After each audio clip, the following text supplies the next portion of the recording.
હાલ તમામ મહિલાઓ માટે એક દુઃખદ સમાચાર સામે આવી રહ્યા છે। સર્વાઇકલ કેન્સર ભારતમાં ઝડપથી વધતી બીમારી છે। આ કેન્સર મહિલાઓને થાય છે।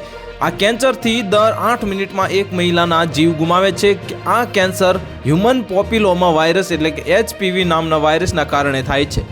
ઘણા કેસમાં આ વાયરસ પોતે જ ખત્મ થઈ જાય છે, પણ કેટલાક કેસમાં આ વાયરસ સર્વાઇકલ કેન્સરનું કારણ બને છે। ઓછી ઇમ્યુનિટીવાળી મહિલાઓમાં આ કેન્સરનું જોખમ વધારે હોય છે। મહિલાઓને આ કેન્સરના પ્રાથમિક લક્ષણોની પણ જાણકારી નથી હોતી।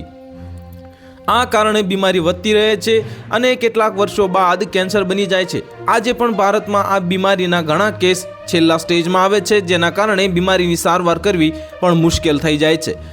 સફદરજંગ હોસ્પિટલમાં ગાયનેકોલોજિસ્ટ ડોક્ટર સલોની ચઠ્ઠાએ આ વાતચીતમાં જણાવ્યું છે કે જ્યારે કોઈ વ્યક્તિના શરીરમાં સેલ્સ અનિયંત્રિત રીતે વધવા લાગે છે તો કેન્સર હોય છે।